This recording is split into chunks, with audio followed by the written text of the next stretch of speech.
Обредели дали редот со општ член 2/3 на степен k плюс 2 од k е 1 до плюс бесконечност конвергира. Да се подсетиме нешто што важи за геометрискиот ред. Вака дефинираниот ред, каде што а е различно од нула, се нарекува геометриски ред. Доколку апсолутна вредност од r е помало од 1, тогаш може да кажеме дека редот конвергира и неговата вредност изнесува а врз 1 минус e. Доколку апсолутна вредност од r, значи од ова, е поголема или еднакво на 1, тогаш редот дивергира.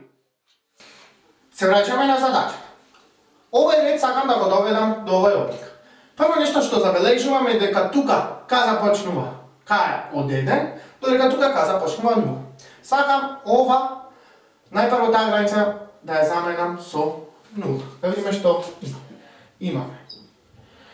K е 1, го препишувам овој ред, плюс бесконечност 2/3 на k плюс 2. Ајде да го видиме кој е првиот член од овој ред. Тој се добива за k е 1 и е u1 и е еднаков на 2/3 1 плюс 2 на трета. U2 се добива за k е 2 и имаме 2/3 2 плюс 2 4. И така натака до бесконечност ќе ги добиеме редовите. Сега, ако става тука k е 0, тука плюс бесконечност и сакам исто така, веќе имам тука еднакво, првиот член од овој ред да ми биде исто првиот член од овој ред, што каква промена треба да направам. Ова 2/3 останува, па сега, наместо k плюс 2, треба да ставам бидејќи k почнува 0, за првиот член да биде 2/3 на трета, колкав треба да биде степен? Треба да биде, сакам, уште еднаш да повториме, сакам првиот член, бидејќи стадов еднакво, тука мора овој ред со овој ред да бидат еднакви. Што значи? Првиот член од овој треба да биде еднаков со првиот член од овој. Тоа сакам да направам. Вториот да биде еднаков со вториот, третиот со третиот и така натаму. Бидејќи тука започнуваме од 0. Мора тука да степенот да го зголемам за 1. Ајде да видиме што добивме. Кај овој ред, првиот член се добива кога ќе замениме кај k 0. И тој изнесува 2/3 на 0 плюс 3 на трета. Окей, еднаков е со првиот член од претходно. Вториот член се добива ако замениме единица. Ќе добиеме 2/3 на 1 плюс 3 на 4. И така, натака, ако продолжиме, ќе добиваме дека соодветниот член од оваа страна е еднаков со соодветниот член на оваа страна. Со тоа, границата е смена.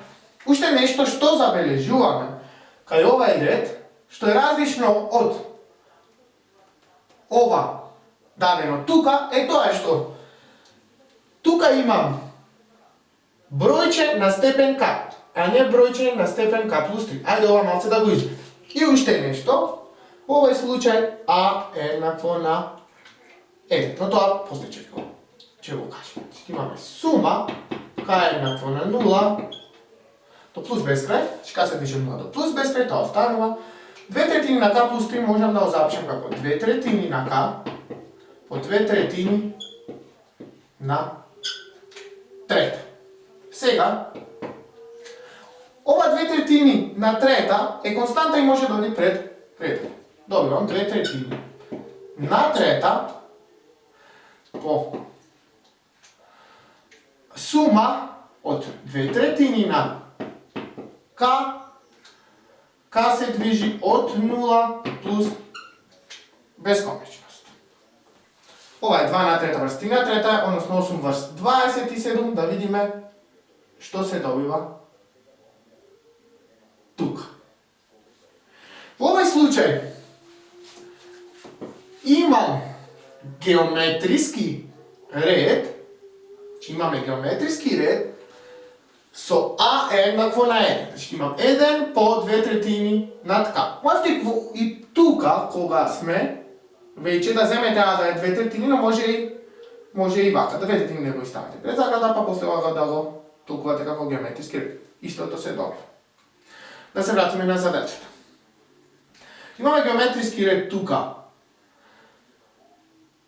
во кој што А е 1 и R е еднакво на 2/3. Гледате сега, 2/3 ни е на К, исто како и тука, значи во случајов А е 1, зборувам за овај ред, тука А е 1, R е 2/3. Апсолутна вредност од R е апсолутна вредност од 2/3. 2/3, тоа е помало од 1, следи овај ред плюс бесконечност од 2/3 на К конвергира. И, односно, тоест, може да ставите К е еднакво на 0 до плюс бесконечност, 2/3 на К, изнесува колку? Имам А е 1 врз 1 минус 2/3, тоа е 1 врз 1/3, тоа е 3. Целиот овај ред, што е производ на ова бројче, овај ред ќе биде еднаков на 2/3, на трета рековме 8 врз, да го препишуваме 27, а тука добивме дека ова конвергира кон вредност 3. 3 со 27 се кратат, тука останува 9 и ова е еднакво на 8, 9. Добивме дека овај ред конвергира кон вредноста 8, 9. Конечно, редот кој што е даден во задачата е конвергентен и конвергира кон вредноста 8 врз 9.